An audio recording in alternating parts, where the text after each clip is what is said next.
안녕하세요. 박연미입니다. 정부가 미국 주도의 반도체 공급망 협의체 칩4 예비회의에 참여하기로 했습니다. 박진 외교부 장관은 오늘 중국으로 날아가고 내일 외교부 장관 회담을 합니다.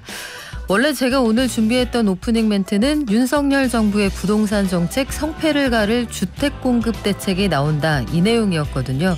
이 대책은 내일 발표될 예정인데 이것도 만만치 않은 정책이죠. 윤석열 정부의 부동산 정책에 대한 가늠자가 될 겁니다. 그런데 미국 주도의 반도체 공급망 협의체에 참여한다. 산업계 전반 그리고 외교관계에 아주 결정적인 영향을 미치게 될 그런 선택이어서 이게 어떤 영향을 미치게 될지 상당히 주목되는 그런 상황입니다. 정부의 입장이 나오는 대로 저희 속보 있는 대로 전해드리고요. 내일도 이 소식 자세히 전해드리겠습니다. 여러분의 의견도 올려주시면 저희 공평하게 반영하겠습니다. 여러분 생각이 참 궁금해지네요. 8월 8일 월요일, 여러분은 지금 출근길 경제코치 경제발전소를 듣고 계십니다.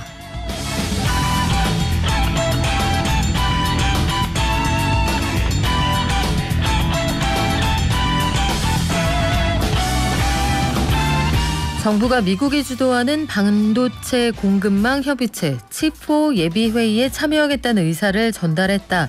이 소식 자세히 알려드리고요. 미국의 7월 고용지표가 상당히 좋게 나왔습니다. 연준이 3번 연속 큰 걸음으로 금리를 올릴 수 있다, 이런 전망이 나와서 고용지표가 좋아서 더 걱정이다, 이런 아이러니한 상황이 벌어지고 있네요. 유류세 탄력세율 조정 범위가 50%까지로 확대됐는데 당분간은 여기까지 가진 않는다고 합니다. 왜 그런지 알아볼게요. 추석이 얼마 남지 않았는데 일부 농산물에 할당관세 확대 적용하는 방안을 정부가 검토 중이고요. 대형마트에서 저렴한 치킨이 불티나게 팔리고 있다. 요거 기시감이 있거든요. MB정부 당시 통큰 치킨 저 기억납니다. 그래서 골목 상권을 침해한다, 이런 논란도 좀 있었고요. 맥주 대란이 우려되는 상황이다. 본사 직원들이 직접 제품 출고에 나선다고 하고 둔촌주공 사태 어디까지 와 있는지 알려드릴게요. 또 한여름인데 겨울옷 찾는 사람들이 늘어난다. 왜 그럴까요? 머니투데이의 조한송 기자가 전해드립니다. 저희 증시 들렀다가 행복발전소 활짝 열 건데요. 요즘 부동산, 주식, 투자 상황이 좋지 않은 상황이죠. 월급은 그대로인데 물가는 계속 오릅니다. 여러 세대 중에서 완전히 어리지도 그렇다고 기반을 잡지도 못한 30대들 참 고민이 클 것 같은데 30대의 자산관리 방법에 대해서 저희가 자세히 알려드릴게요. 법률발전소도 열립니다. 개인정보가 아주 중요한 시대이지만 제대로 보호받고 있는지는 의문이에요. 실제 위반 내용, 사례, 주의할 점들 알아보겠습니다. 저희 방송 중에 샵 0951, 단문 50원, 장문 100원이고요. TBS 앱과 유튜브도 열려 있습니다. 매일 아침 쏟아지는 경제뉴스 핵심만 뽑아서 알려드립니다. 오늘은 머니투데이의 조한송 기자와 함께하겠습니다. 안녕하세요. 네, 안녕하세요. 자, 조 기자님, 우리 정부가 미국이 주도하는 반도체 공급망 협의체 칩4 예비회의에 참여하겠다는 의사를 밝혔습니까? 네, 그렇습니다. 정부가 미국이 주도하는 반도체 공급망 협의체인 칩4 예비회의에 참여하겠다는 의사를 미국에 전달한 것으로 알려졌는데, 이 칩4는 미국이 한국, 일본, 대만에 제안하는 이 4개국 반도체 공급망 협의체입니다. 이달 말이나 다음 초에 열릴 것으로 예상되는 예비회의에는요, 칩4의 세부 의제나 참여 수준 등을 구체적으로 조율하게 될 전망인데요. 협의체 명칭 자체도 논의 대상으로 꼽힙니다. 다만 이 예비회의의 날짜나 장소가 아직 결정된 바가 없을 뿐만 아니라 정부가 향후 칩4에 본격적으로 참여할지에 대한 여부도 예비회의 결과에 달렸다는 게 이 대통령실의 설명인데요. 미국이 한국, 일본, 대만에 제안한 칩4 동맹을 놓고 이 중국이 사실상 자국 견제를 위한 협의체로 민감하게 반응하는 만큼 일단은 신중하게 접근하는 기류입니다. 그래서 이 대통령실은 우리 정부는 국익을 최대한 반영하는 방향으로 이 예비회의에 응하게 될 것이라고 밝혔습니다. 네, 우리가 가지고 있는 반도체 공급 능력을 지렛대로 사용하자, 이런 의견도 있는데 현실적으로 어떤 대안들이 있을지 참 고민스럽기도 합니다. 주말 사이에 싱하이밍 주한 중국 대사가 인터뷰를 했는데 칩5에서 중국 넣어주면 안 되냐 이런 얘기까지 하더라고요. 굉장히 민감한 사안이라 속보 들어오는 대로 저희가 또 알려드리겠습니다. 7월 미국의 고용지표도 발표가 됐는데 예상치를 크게 웃도는 숫자네요. 네, 맞습니다. 전날 미 노동부가 공개한 7월 고용 상황 보고서에서 비농업 일자리가 52만 8천 개 증가하는 등 이 미국의 노동시장이 팬데믹 이전 수준으로 호조를 보였는데요. 이는 전월이죠. 37만 2천 개는 물론 시장 전망치인 25만 개를 크게 웃도는 수치입니다. 이렇게 노동시장이 예상외로 호조를 보이면서 미국 중앙은행이 3번 연속 금리를 한 번에 0.75% 포인트 인상하는 자이언트 스텝에 나설 것이라는 관측에 힘이 실리고 있는데요. 6일 현지 시간으로 미셸 보우만 연준 이사는 이날 캔자스 은행가 협회 연설에서 인플레이션이 지속적이고 의미 있는 수치로 억제될 때까지 지난 연방 공개시장위원회 정례회의 때와 같은 인상폭이 테이블에 올라와야 한다며 이 3번 연속 자이언트 스텝에 힘을 실었습니다. 연준 이사는 1년마다 돌아가면서 표결권을 갖는 지역 연방은행 총재 12명과 달리 이렇게 항상 표결권이 있거든요. 그래서 주목해야 하는데요. 미국 경제방송도 이 전례 없이 뜨거운 노동시장은 그만큼 인플레이션을 억제하기 어려워졌다는 의미여서 이 연준의 광폭 인상이 유력해지고 있다.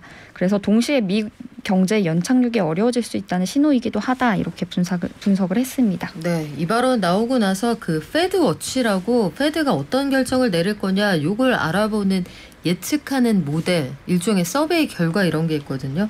아마 0.75%포인트 올릴 가능성이 크다. 그쪽으로 표가 좀 몰리지 않았을까 싶은데 요것도 업데이트 될 때마다 저희가 전해드릴게요. 국제유가가 하락하면서 휘발유 가격이 1,700원대, 1,800원대 여기까지 내려갔다 이런 말씀은 지난주에 전해드렸는데 정부가 유류세 50%까지 조정할 수 있는 이 조치는 당분간 안 한다고요? 네, 맞습니다. 국회가 지난 2일 본회의를 열고 2024년 말까지 한시적으로 유류세 탄력세율 조정 한도를 50%로 확대하는 내용을 담은 개정안을 통과시켰는데 만약에 개정안이 시행돼서 유류세 인하를 최대 55%까지 확대를 하면 유류세는 리터당 최대 148원이 추가로 내려갈 수 있는데요. 이렇게 탄력세율은 시행령 사항이기 때문에 정부가 상황 판단에 따라 국회 동의 없이 시행할 수 있다는 장점이 있거든요. 이달 중순부터는 유류세를 50% 낮출 수 있다는 말인데 다만 이렇게 유가가 안정된 기미를 보이면서 정부가 검토했던 추가 인하 방침 논의도 멈춰설 것으로 보입니다. 앞서 재정 여건 등을 고려했을 때 이 유류세를 계속 내리기만 하는 게 능사는 아니라는 목소리도 계속 제기가 돼 왔거든요. 그래서 추경호 부총리도 유류세 50% 인하는 실제 물가 상황과 재정 경제 상황을 종합적으로 보고 판단하겠다고 밝혔고요. 국회도 개정안을 통과할 때 기재부가 국제 유가 물가 재정에 미치는 영향 등을 종합적으로 고려해 탄력세율을 조정한다 이렇게 부대 의견을 달았습니다. 네, 그리고 추석이 생각보다 며칠 안 남았습니다. 9월 초잖아요. 90, 11, 12 그때가 추석 연휴인데 추석 앞두고 농산물 가격이 많이 뛰었습니다. 뭐 추석 성수품을 지금부터 준비는 안 하시겠습니다만 작황이 안 좋다고 하는데 할당 관세를 추가 적용하는 품목이 늘어나는 모양이네요. 네, 맞습니다. 7일 기재부 등 관계부처에 따르면 정부는 이번 주 중에 이 추석 민생 안정 대책을 발표할 예정인데요. 이 명절 성수품 가격 관리에 중점을 두고 마련될 것으로 관측이 됩니다. 채소류 등의 가격이 급등하면서 먹거리 물가가 갈수록 치솟고 있어서인데요. 정부는 배추와 무, 양파, 마늘, 감자, 사과, 배 등 이 주요 농축 수산물을 추석 성수품으로 분류해서 관리할 방침입니다. 또 이렇게 특별 관리 품목 중에서 일부는 할당 관세를 추가로 적용하는 방안도 검토하고 있는데 앞서 소고기, 돼지고기 등의 할당 관세 0%를 적용한 것과 같이 농산물에도 적용해서 수입 가격을 낮추겠다는 취지입니다.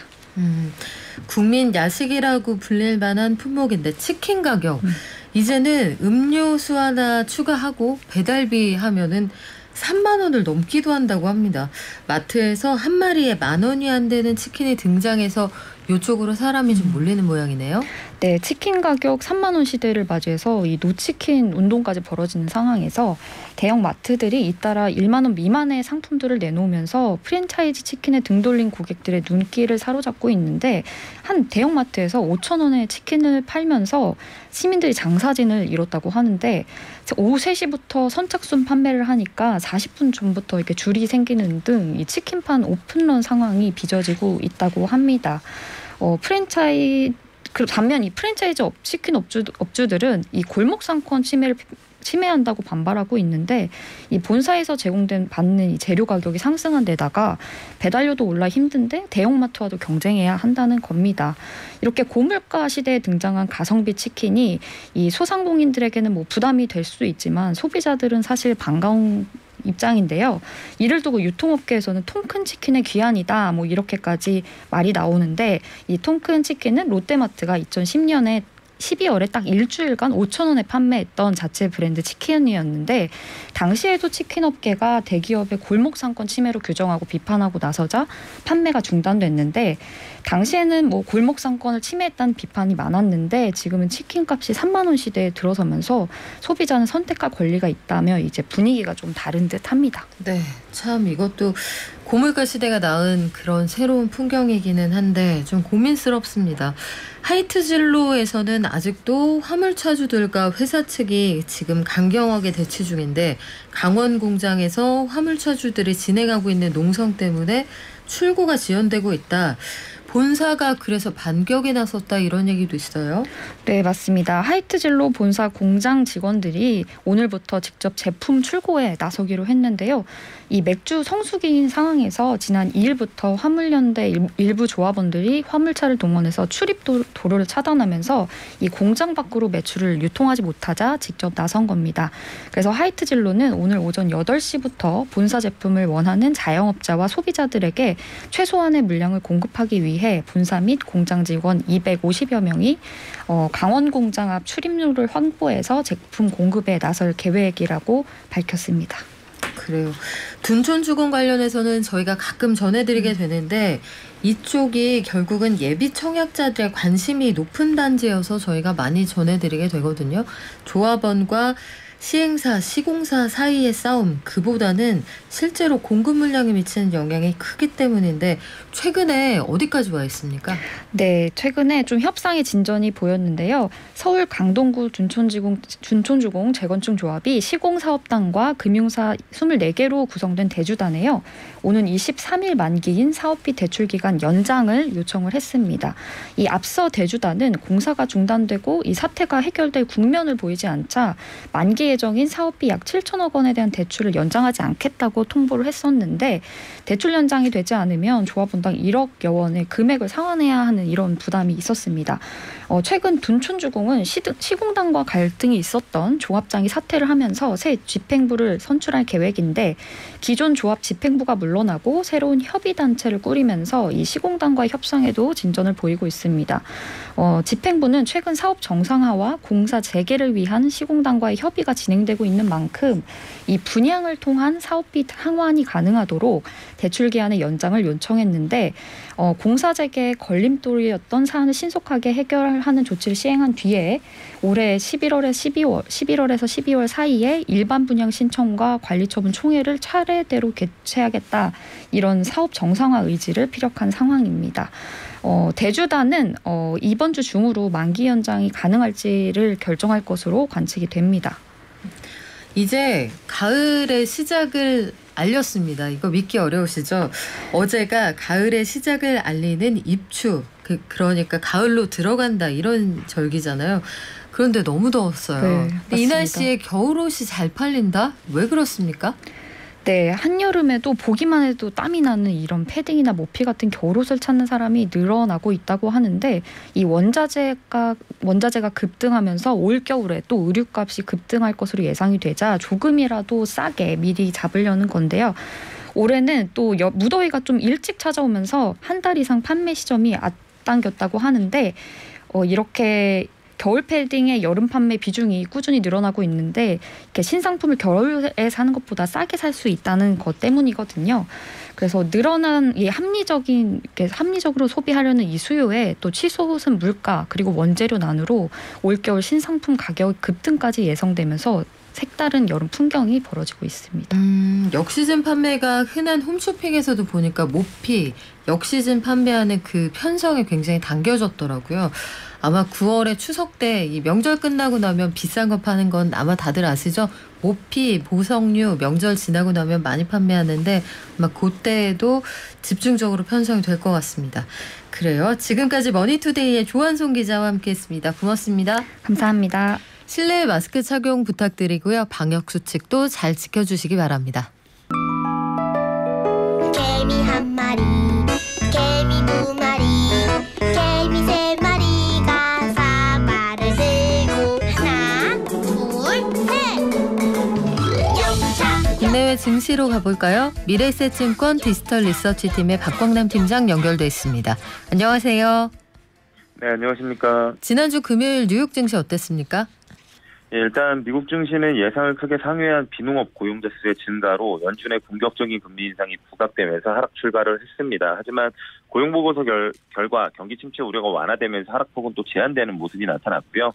대체로 시장은 달러 강세와 국채 금리 급등 등 고용보고서 결과를 소화한 가운데 개별 이슈가 부각된 테슬라 등 일부 기술주 중심으로 하락을 하긴 했지만 금융 에너지 업종이 강세를 보이면서 혼조세로 마감을 했습니다. 지금 말씀하신 그 고용이 경기가 침체될 가능성이 있으니 소폭 둔화되지 않을까 이런 예상이 있었는데 시장 예상과 완전 다른 결과가 나왔네요. 네, 맞습니다. 미국의 이 7월 비농업 고용자 수가 52.8만 건으로 발표되면서 지난달 발표된 39.8만 건은 물론 예상치였던 25만 건을 크게 상회를 했습니다. 여기에 지난 5월 수치도 38.4만 건에서 38.6만 건으로 6월 수치도 37.2만 건에서 39.8만 건으로 상향 조정되면서 고용자 수가 개선이 됐고요.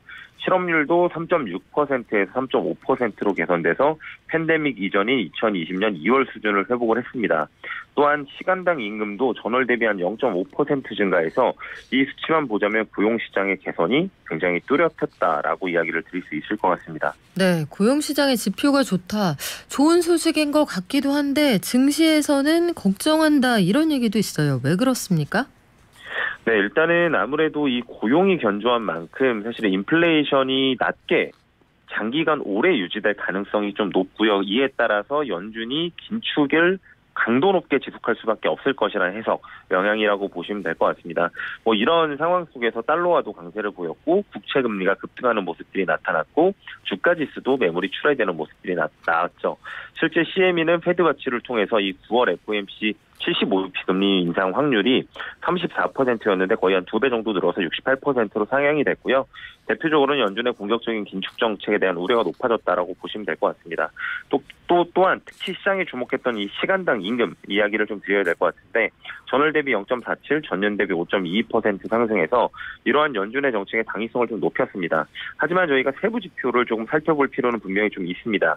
개인 서비스 부분이 전년 대비 한 5.2에서 5.36%로 상향 조정된 부분을 제외하면 제조업 같은 경우에는 전년 대비 4.19에서 3.89로 하락을 했고요.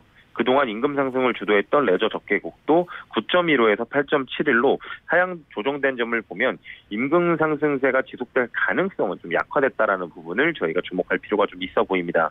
또한 비농업 고용자 수도 52만 8천 건을 기록을 했는데 개인 서비스 부분에서 대략 40만 건 정도 증가를 해서 이를 주도했다라고 보시면 됩니다.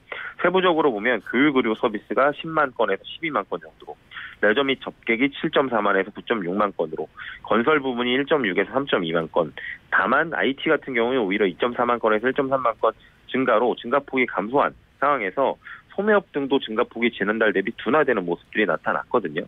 그러니까 이러한 수치들을 감안하면 경기에 대한 자신감을 높여주긴 했으나 시장이 우려하는 임금 상승 등으로 인한 높은 인플레이션이 더욱 확대될 가능성도 높지가 않아서 최근 이어지고 있는 위험자산 선호 심리가 높아질 가능성이 좀 있어 보입니다.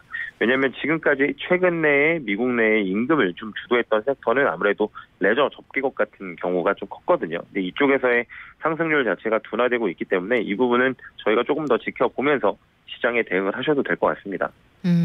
우리 2분기 실적 시즌이 거의 끝나가고 있는데 지금까지의 상황 한번 정리하고 갈까요?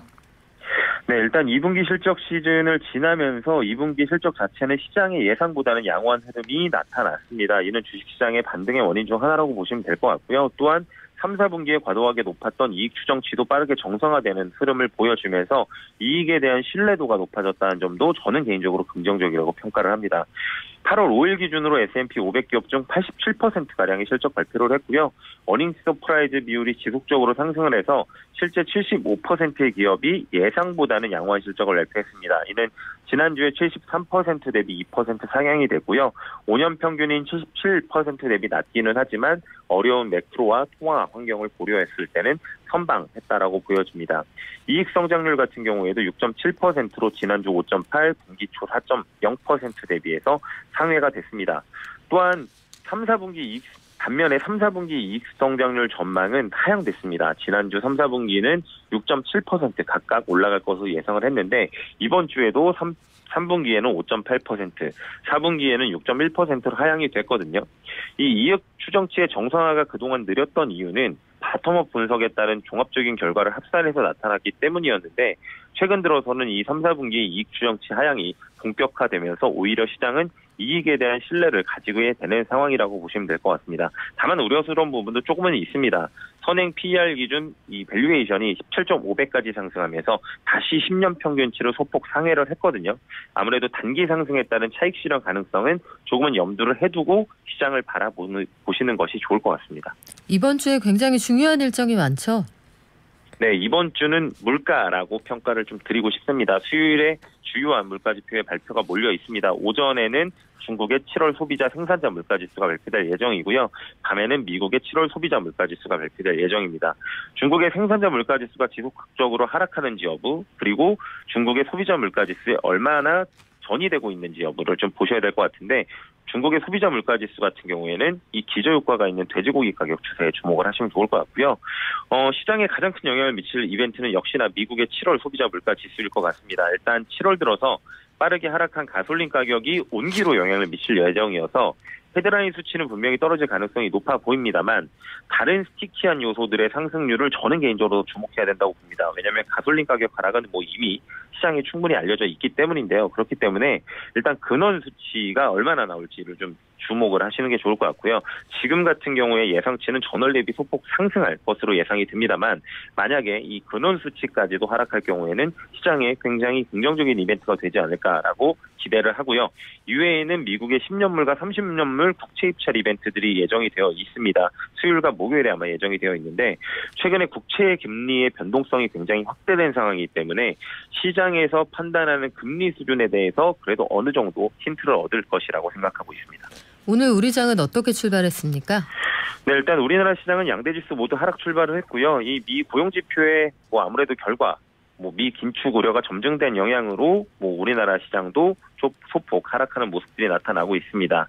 다만 9월 FOMC 이전까지 아직까지는 충분한 시장이 있고요. 확인할 수 있는 지표들도 많아서 미치는 영향은 그렇게 크지는 않아 보입니다. 하지만 역시나 우리나라 시장도 최근 상승에 따른 차익 실현 움직임이 충분히 나올 수 있는 환경임은 열어두시면서 보시는 게 좋을 것 같고 역시나 중요한 부분은 달러원 환율의 추세일 것 같습니다. 일단 다시 1,300원대로 다시 복귀한 상황에서 추세적으로 조금 낮아지는 흐름이 나타날지 혹은 재차 상승할지 여부는 아무래도 향후 저희가 확인해야 되는 이런 경제지표에 달려있지 않을까 싶네요. 네, 지금까지 미래에셋증권 디지털 리서치팀의 박광남 팀장이었습니다. 고맙습니다. 감사합니다. 요즘 30대들 참 고민이 많아 보입니다. 특히 돈을 어떻게 모으고 소위 기반을 마련할 것이냐 고민스러울 것 같은데 20대에는 월급으로 생활하기가 팍팍하다. 그런데 작년에 반짝, 작년 재작년 투자 환경이 좋았죠. 저물가에 고수익. 그런데 그게 정말 일장춘몽처럼 끝났다. 이런 토로들을 많이 합니다. 20대라면 실패해도 뭔가를 회복하기가 좀 부담이 덜할 수 있고요. 40대라면 그래도 상대적으로 임금의 수준이 좀 높을 수도 있고 그런데 결혼해야 되고 출산, 독립 여러 가지 변화들은 있지만 아직까지 기반을 잡지 못한 30대의 자산관리는 어떤 포인트에서 접근하면 좋을까요? 행복자산관리연구소의 김현우 소장과 얘기해 볼게요. 안녕하세요. 네, 안녕하세요. 소장님도 아직 30대시죠? 마음은 아니 20대입니다. 30대는 네. 금전적으로 보면 생애 주기에서 어떤 시기입니까? 아, 되게 아이러니한 모순의 시기라고 볼 수가 있어요. 왜 그러냐 하면 사실 돈을 그렇게 크게 많이 벌지는 않는 시기인데 가장 돈을 일반적으로 많이 모을 수 있는 시기거든요. 그러니까 아직까지 대부분 결혼은 안 한 시기인 경우들이 요즘에 많고요. 결혼을 안 하다 보니까 내가 벌어서 쓰기에 그 소득 자체가 절대적으로는 크지 않아도 충분히 여유롭게 쓰고 여유롭게 저축할 수 있는 나이. 그러니까 사실은 부모님 집에 얹혀 살면서 한 20대 사회초년생 같은 경우에 얹혀 살면서 한 200만 원 정도만 벌어도 굉장히 내가 여유롭게 쓰고 학생 때에 비해서 많은 돈을 저축할 수 있잖아요. 30대도 마찬가지입니다. 소득도 어느 정도 늘어났고 실제로 기혼이 아니다 보면 미혼이라고 한다면 돈을 좀 모을 수 있고 기혼이라고 하더라도 아이를 낳기 전까지는 꽤 돈을 많이 모을 수 있는. 그런데 왜 아이러니한 시기라고 말씀드리냐면 마음 놓고 돈을 쓸 수 있는 시기도 요때뿐입니다. 결혼하시고 아이 가져보신 분들 아시겠지만 사실은 엄마 아빠 용돈이라는 개념도 없는 경우가 많거든요.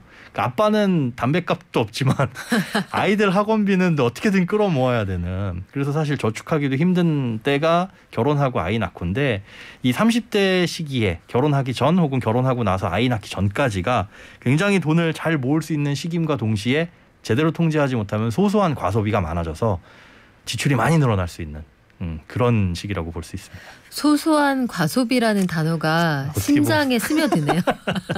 소소한 과소비. 네. 그 퇴근하면서 항상 드럭스토어에 한 번씩 들르고 그런 행동 패턴들이 있거든요. 맞습니다. 왜냐하면 오늘 너무 힘들었으니까. 네. 이게 그래서 좀 상실감이 많은 것 같아요.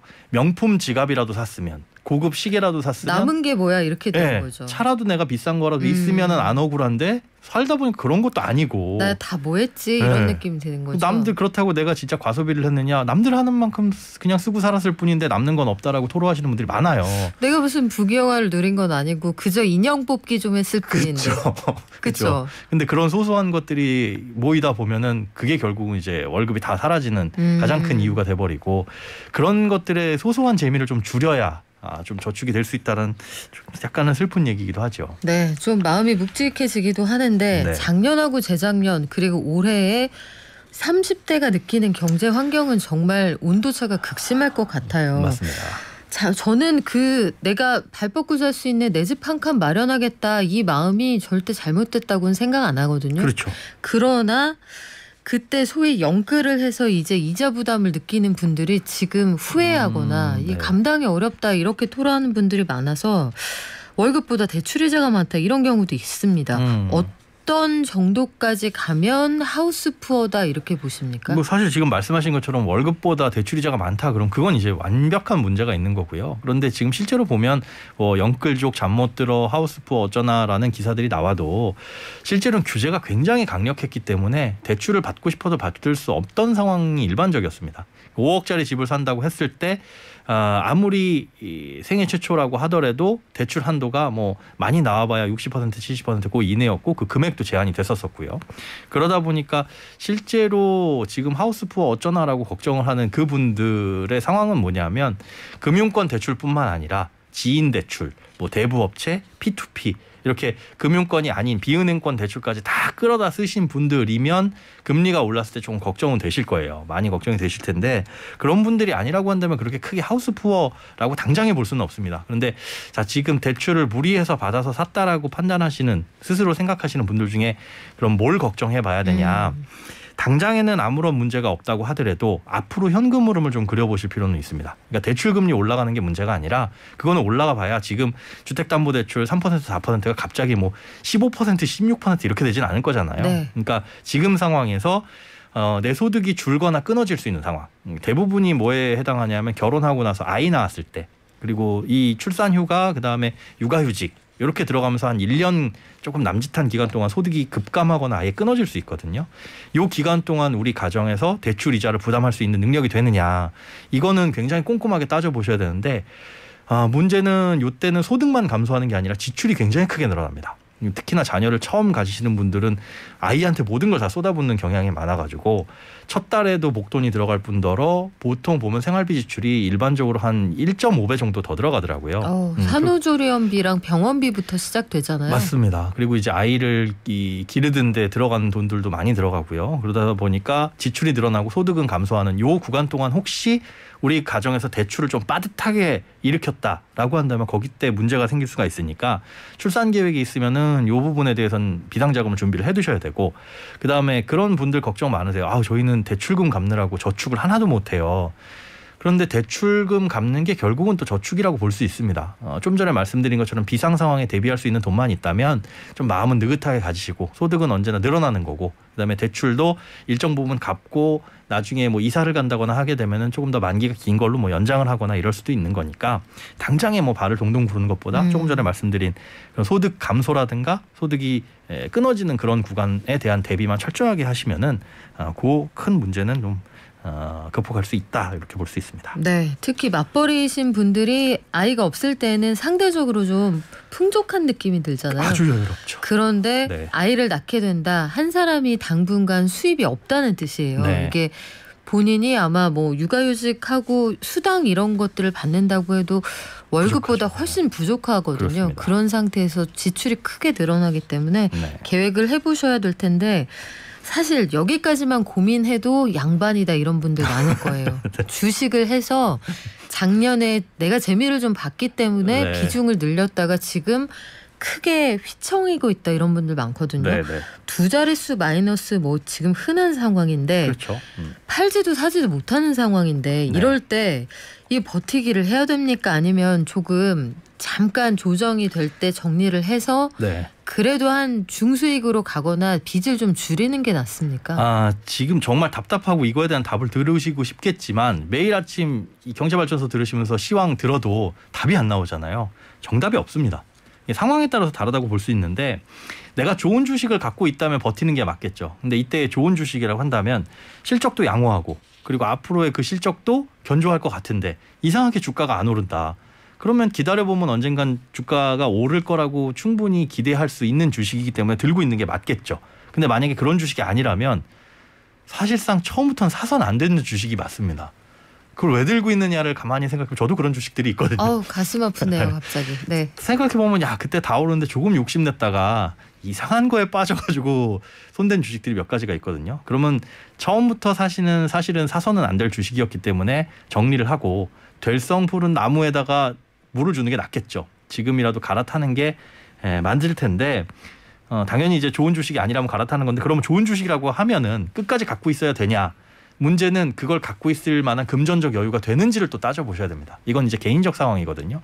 아무리 좋은 주식이고 올라갈 것이 뻔하다고 하더라도 당장에 뭐 돈 들어갈 일, 그러니까 뭐 예를 들어 이달 말에 뭐 올해 말에 전세보증금을 올려줘야 된다거나 아니면 결혼 자금이 필요한데 어쩔 수 없이 손해를 보면서 주식을 빼야 된다고 한다면 좋은 주식이고 나쁜 주식이고 상관없이 이건 손해를 확정 지을 수밖에 없겠죠. 그래서 그런 부분들에 따라 가지고 상황이 달라질 수도 있는 거라, 이거는 내가 손해율이 몇 %인데 이걸 지금이라도 손절을 해야 될까요? 갈아타야 될까요? 다른 액션을 취해야 될까요?는 개인마다 다 답이 달라진다라고 모호한 답변을 드릴 수밖에 없을 것 같습니다. 대출이 있으시다면 저는 이자율이 워낙 올라가는 상황이라 그쵸. 손실보다 일단 이자를 줄이는 게 맞지 않을까 싶은데. 그것도 큰 걱정이에요. 네. 레버리지를 일으켜서 투자를 하신 분들의 가장 큰 문제가 그걸 버틸 수가 없다는 거거든요. 물론 대출이자 쯤이야 할 수 있을 정도로 자금 여유가 많으면 지금이라도 더 들어갈 수 있겠죠. 하지만 일반적인 가정에선 그렇지 않으니까 그런 비용들 줄이는 것도 굉장히 현명합니다. 자, 내가 30대 초반이다, 중반이다, 후반이다에 따라서 입장이 상당히 다를 것 같은데 네. 30대 후반에 접어들었는데 나는 여러 가지 인생 계획이 있어요. 네. 지금 뭐 결혼, 출산, 육아에 대한 계획도 있고, 근데 지금 내 집은 없고 네. 주택 마련이라는 걸 우선 목표에 두는 게 맞습니까? 아니면 그냥 지금 저축을 좀 더 하면서 네. 기다리면서 이렇게 그 포지션을 어떻게 잡는 게 좋습니까? 저는 무주택 실수요자라고 한다면 무리까지는 아니더라도 1순위에 두는 게 맞다라고 봐요. 왜냐하면 그 주택 마련에 대한 게 가장 살면서 굉장히 큰 변수를 차지하거든요. 그리고 겪어보신 분들 많으지만 작년이나 재작년처럼 주택 가격이 급등하는 어떤 사이클이 오게 되면 이거 더 이상 이제 집을 나는 못 사는 거 아닌가라고 하는 조바심도 들고요. 다만 이제 지금 같은 시기에 너무 불안해서 그런 마음에 덜컥 아닌 집을 좀 찜찜한 집을 덜컥 사시는 거 이런 것들은 좀 지양하셔야 되는데 청약에 대해서도 그래서 생각을 해보실 게 있어요. 이제 앞으로 분양가는 점점 올라갈 추세입니다. 그러니까 청약이 좋았던 이유는 주변 시세보다 아파트를 좀 싸게 살 수 있는 기회 때문에 그랬었는데 분양가 상한제에 대한 부분이라든지 혹은 뭐 분양가를 통제하는 뭐 판단하는 그런 기준 자체가 점점 완화되고 있다 보니까 시세와 분양가의 차이는 갭이 줄어들 수밖에 없습니다. 그래서 청약에만 오로지 청약만 보고 있다면은 나중에 가서는 조금 후회하실 수 있는 상황이 올 수도 있으니까 여러 가지로 조금 시각을 넓힐 필요도 있고요.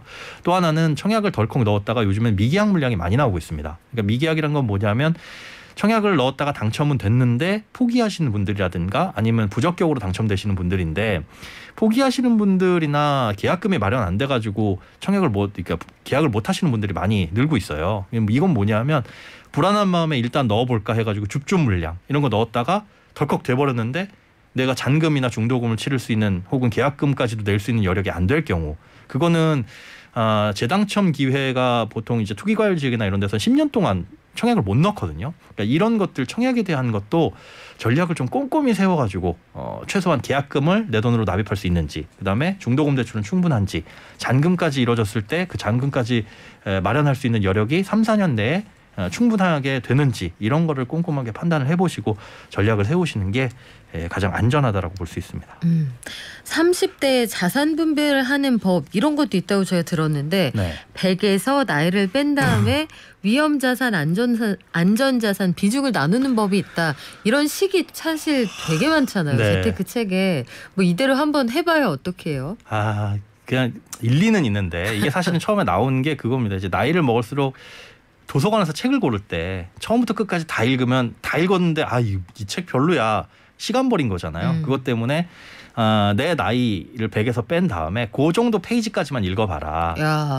그래서 시간을 그렇게 줄이자. 앞에 몇 페이지만 읽으면 답이 나오는 거니까 빨리빨리 읽고 빨리빨리 버리자라는 거였는데 이게 이제 투자에도 어떻게 보면 확장이 돼서 그 논리를 접목을 시킨 것 같아요. 문제는 수명이 100이는 아니라는 거죠.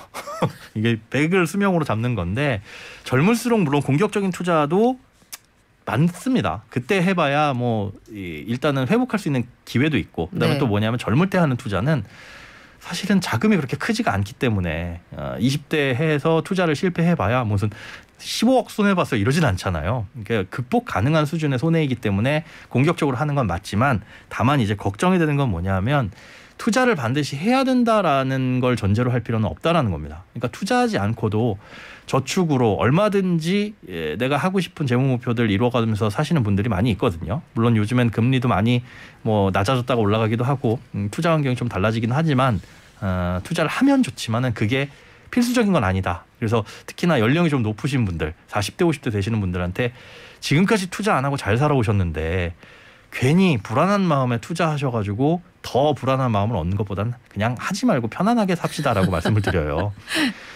이게 투자를 하는 이유나 목적이 뭐냐면 뭔가 큰 계기가 아니라 주변에서 그런 걸로 돈 벌다더라라는 카더라를 듣고 하시는 경우가 많거든요. 근데 그런 거에 불안해가지고 내가 잘 모르는 투자를 하는 것보다는 그냥 차라리 섣부를 투자를 하느니 안 하는 게 낫다. 30대 분들한테도 그렇게 말씀드리고 싶습니다. 연령층에 따라서 투자나 자산을 관리하는 패턴이 다를 텐데 내가 이때까지 이렇게 해서 그 내 집 마련하고 잘 살아왔다. 이런 분들은 굳이 이제 그렇죠. 모험을 하진 말자는 겁니다. 하지만 이런 거는 궁금해요. 연금하고 보험은 누구나 좀 들어야 된다는 생각이 있잖아요. 그렇죠. 30대에는 연금하고 보험 어떻게 할까요? 연금은 절대 비추. 절대 비추입니다. 네, 방송 안 할 때도 저한테도 얘기하세요. 그때 왜 그랬느냐. 호되게 꾸지람 당했습니다. 그러니까 이게 연금이라는 게 과거에 90년대 후반까지 금리가 높을 때는 미리 가입해 놔야 사실은 이득이었어요. 복리 효과 때문에. 근데 지금은 금리가 워낙 낮고 그런 상품들이 없다 보니까 연금이라는 거는 내가 지금 당장 목돈을 모아가지고 뭔가 투자할 수 있는 종잣돈을 먼 미래로 뒤로 돌려버리는 것밖에 안 됩니다. 심지어 거기에 이자가 별로 붙지도 않고요. 그리고 연금 저축같이 세액공제가 되는 상품들은 어떠냐. 이건 역시도 20대 30대 소득이 높지 않은 구간에서 좀 지양하시라고 말씀드려요. 왜냐하면 그건 역시도 혜택이 높기는 하지만 내가 당장에 단기간 내에 10년 안에 20년 안에 쓸 수 있는 돈 자체를 뒤로 확 밀어버리는 거거든요. 20-30년 뒤로. 그렇게 되면은 무언가 투자를 해야 된다거나 이럴 때 돈이 필요해서 이걸 깨게 된다거나 아니면 그런 돈이 없어가지고 대출을 받는 경우들이 많이 생깁니다. 그래서 소득이 낮은 시기에는 사실상 그게 큰 의미는 없으니까 빨리빨리 종잣돈 마련해가지고 그 시드머니로 활용할 수 있는 그런 종잣돈을 마련하는 게 가장 1번이라고 보시면 되고요. 저축을 하고도 남는 돈이 있다면 뭐 연금저축 같은 세액공제 상품을 판단해 보실 필요는 있지만 그렇지 않으면 지양하시고 아예 그냥 그런 것도 없는 연금 상품은 저는 바짓가랑이를 잡아서 제발 하지 마셔라. 돈을 뒤로 돌리는 네. 거니까 기회비용이 너무 크기 때문에 하지 마시라고 말씀드리는 편입니다. 그래요. 그러면 우리 마지막으로 이 질문으로 마무리를 할까요? 네. 지금까지는 대략 일반적인 패턴으로 결혼하고 출산하고 육아하고 네. 이런 경로를 가시는 분 중심으로 말씀을 드렸는데 비혼주의 굉장히 많습니다. 그렇죠. 나는 30대인데 결혼 안 하고 혼자 살 거예요. 네. 이런 분들은 어떻게 전략을 짜볼까요? 비혼이신 분들이나 혹은 요즘에 딩크 자녀를 안 갖는 분들도 계시잖아요. 그런데 이런 분들이 좋습니다. 그런데 가장 문제가 뭐냐 하면 결혼하는데 들어갈 돈 혹은 자녀를 양육하는데 들어갈 돈을 내가 하고 싶은 거에 다 쏟아붓는 경우가 다 있어요. 굉장히 여유롭고 행복하죠. 네. 밖에서 보기에 야 너는 하고 싶은 거 다 하면서 부럽다. 산다. 이렇게 될 수가 네. 있는데 가장 문제는 그 이후가 불안할 수 있다는 노후. 거. 노후라는 것들을 조금 더 집중적으로 물론 이제 자녀가 있다고 해서 노후가 탄탄해지는 건 아닙니다. 오히려 이제 자녀가 오히려 더 부담이 된다라는 경우들도 있는데 자녀에게 들어가는 부담이 좀 적은 만큼 내 노후를 조금 더 준비하는 쪽으로 중심을 기울이셨으면 미래에 조금 편안하지 않을까 네. 그런 생각이 되네요. 제가 느끼하게 한마디 거들자면 네. 노후에 나랑 결혼한다 생각하고 스스로와 내가 나랑 결혼한다 생각하고 그 네. 결혼 자금을 좀 모아두시는 거 필요할 것 같고 자 그건 네. 그렇고요. 네네. 김현우 소장님 오늘 마지막 시간입니까? 마지막입니다. 예. 1년 넘게 근 2년 가까이 정말 고생 많으셨고요. 시간이 그렇게 됐더라고요. 우리 안방의 재테크 코치 정말 감사했습니다. 아유 저도 고맙습니다. 서민들의 주머니를 든든하게 해주는 서주든 씨와의 방송은 오늘이 마지막이네요. 네. 고맙습니다. 네 고맙습니다.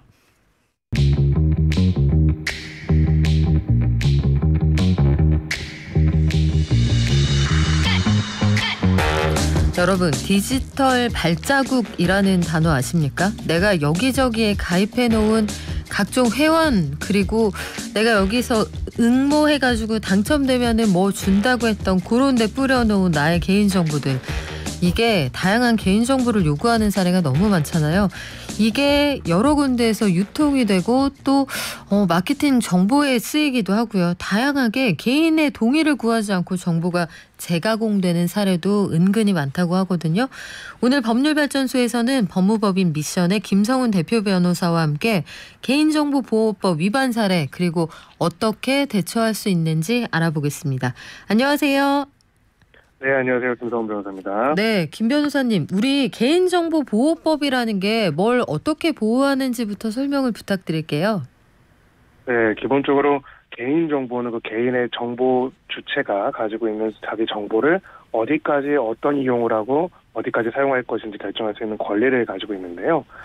이렇게 개인정보 주체가 가지고 있는 개인정보의 자기결정권을 보호하기 위한 게 개인정보보호법입니다. 그리고 개인정보가 어디까지 해당되는지 헷갈릴 수가 있는데요. 기본적으로 살아있는 개인에 관한 정보로서 그 사람에 대해서 식별할 수 있는 정보라고 보시면 됩니다. 그래서 그 자체로는 식별 정보가 아니지만은 다른 정보랑 결합해서 그 사람을 알아볼 수 있는 것 또한 개인정보에 포함될 수가 있습니다. 그런데 우리가 온라인으로 어디에 가입을 한다 아니면 은행 가서 업무를 본다, 보험 계약한다, 개인정보 수집 동의를 하게 되고 온라인에서 보면은 각종 무슨 사이트 자동으로 전체 동의되는 경우도 많잖아요. 그러면 여기에 동의를 했다. 내 정보에 대한 수집 이용을 어디까지 허용한다는 의미가 되나요? 네, 그래서 바로 그 동의하는 내용에 따라서 달라지는데요. 원래는 이제 그 동의를 할 때 무조건적으로 동의를 하는 게 아니라 우리는 그냥 체크하시는 경우들이 많이 있잖아요. 사실은 그 내용을 보게 되면은 왜 어떤 목적으로 수집을 하고 어떻게 이용하고 관리하고 또 얼마나 보유하고 또 이 동의를 거부할 수 있고 거부할 경우에 불이익이 어떤 것인지를 내용이 나와 있고 그 내용에 대해서 동의한다는 내용으로 동의를 하는 겁니다. 그래서 만약에 이제 그런 내용들을 벗어나거나 아니면 그런 동의를 거쳐야 하는 사항들을 별도의 동의 사항으로 적어놓지 않은 경우에는 그런 경우에는 위법하다고 볼 수가 있는 것이고요. 기본적으로는 우리가 체크하는 그 동의서에 나와 있는 그 내용에 한정된 부분만 동의를 한다 이렇게 볼 수가 있습니다. 그런데 개인정보보호법 이 법에 대해서는 많이 들어본 것 같은데 이게 위반하기가 쉽다? 이건 왜 그렇습니까? 네, 사실 개인정보보호법을 보면은 굉장히 복잡하게 되어 있습니다. 그게 이제 개인정보가 무엇인지와 개인정보를 어떻게 수집하고 수집할 때 어떤 절차를 거쳐야 하는지 또 어떻게 관리하고 폐기해야 하는지 또 제3자한테 이것을 제공할 경우에는 어떻게 되어야 하는지를 아주 자세하게 규정이 되어 있고요. 무엇보다도 이 개인정보보호법은 개인정보를 수집하는 모든 주체가 지켜야 하는 겁니다. 바로 그런 부분 때문에 굉장히 법적인 절차가 까다롭게 되어 있는데 또 개인정보를 수집하는 주체들로서는 자신이 그러한 절차들을 거쳐야 하고 그런 절차를 준수해야 하는 것들을 잘 이해를 못하는 경우가 많이 있거든요. 특히 이제 대부분의 영세한 소상공인이나 아니면은 또 작은 기업들 같은 경우에는 이런 법의 존재나 절차를 잘 모르는 상황에서 이제 아예 그런 절차들을 안 갖춰놓고 개인정보를 수집을 했다가 위반이 되는 경우들이 굉장히 많기 때문에 이 부분은 꼭 체크를 할 필요가 있습니다. 그러면 개인정보보호법을 위반할 가능성이 크다. 그런 환경에 놓여 있다. 위반하면 어떤 처벌을 받게 되나요? 네, 이제 위반의 내용에 따라 다르긴 하지만은요, 기본적으로 굉장히 무거운 과태료나 아니면은 형사처벌까지도 가능할 수가 있고요. 그리고 수십억 원에 수억 원의 과징금이 내려지는 사례도 있습니다. 그렇기 때문에 기본적으로 개인정보보호법 위반의 경우에는 형사처벌까지도 가능할 수 있다라는 점에서 이 부분은 신중하게 할 필요가 있고요. 여러 가지 복잡한 내용이 있지만 사실 가장 기본적인 내용만 먼저 말씀을 드리면 이런 겁니다. 우리가 개인정보를 수집하는 데 있어가지고는 그 수집의 대상이 되는 개인들의 동의를 받아야 하고요. 그 동의를 받고 이 개인정보를 어떻게 관리할 것인지에 대한 처리 방침을 꼭 게시를 해야 한다. 일단 이 두 가지는 꼭 기억할 필요가 있습니다. 개인정보보호법 위반 관련해서 구체적인 사례를 한번 볼까요? 얼마 전에 보니까 한국소비자연맹이 개인정보보호위원회에 신고를 했다. 무슨 내용인가요? 네, 이제 생금 환급 서비스를 이용하는 서비스에 관해 가지고 개인정보보호법 위반으로 신고를 했는데요. 기본적으로 해당 서비스에서 계약 이행이라는 모호한 목적을 내세워서 주민번호 전체와 홈택스 아이디 비번, 카드번호까지 수집해서 세무대리인에게 제공하는 점을 문제로 삼았습니다. 기본적으로는 이제 개인정보보호법상으로는 개인정보 주체에게 이것을 어떤 정보를 왜 수집하고 그 수집하는 것이 계약 이행에 어떤 범위에서 필요하고 한지를 규정을 해야 하고요. 무엇보다 중요한 점이 이 개인정보를 수집하는 주체가 아니라 제3자한테 제공하는 경우에는 그 제공과 관련된 별도의 동의를 받는 그런 부분들이 있어야 하는데 이런 지점들이 제대로 준수가 안 되었다는 이유로 개인정보보호법 위반으로 고발을 했다 이렇게 보도가 나왔습니다. 그러면 이 해당 고발을 당한 세금 환급 서비스에서 고객들의 정보 이용 또 수집에 관해서 별도로 동의를 받았다라고 하면 문제가 안 됩니까? 네, 원칙적으로는 개인정보보호법의 취지는 정보 주체의 동의권을 보장해주기 위한 거기 때문에요. 적법한 동의를 받았다면 문제가 되지는 않습니다. 다만 여기도 두 가지 예외가 있는데요.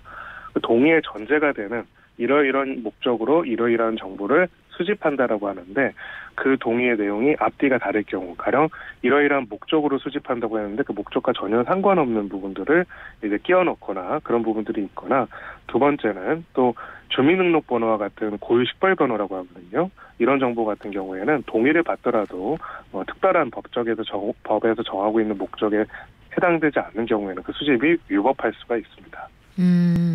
또 다른 사례가 있던데 최근에 유명한 SNS 운영 기업이 개인정보 처리 방침에 대한 동의 절차 이걸 좀 바꾸려고 하다가 보호법 위반 논란이 있었다. 이건 어떤 사례입니까?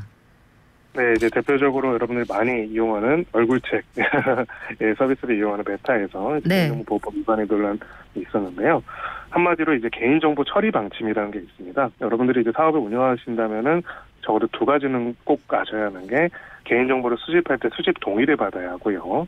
그리고 또 개인정보 처리 방침이라는 것들을 게시해서 우리가 개인정보를 어떻게 수집하고 관리하는지를 규정을 하는 건데 이 개인정보 처리 방침을 변경을 하면서 그 변경되는 내용에 대해서 동의하지 않는다면 서비스를 향후에 이용할 수 없다라는 부분을 고지를 했습니다. 근데 그 처리 방침의 내용을 보니까 마케팅 정보처럼 이 서비스를 이용하는 데 본질적으로 관련된 게 아닌 그런 내용들까지도 이제 수집을 하게 되겠다고 하고 이 부분을 동의를 안 하면 서비스를 아예 이용을 못하게 한다는 점에서 굉장히 많은 비판을 받았습니다. 그러면 요즘에 개인정보 보호의 중요성이 아주 커지고 있는데 개인들도 내 정보를 보호받고 싶다 주의해야 할 점이 있을 것 같아요. 네, 제일 중요한 부분들은 기본적으로 제3자 제공 두 가지를 볼 필요가 있는데요.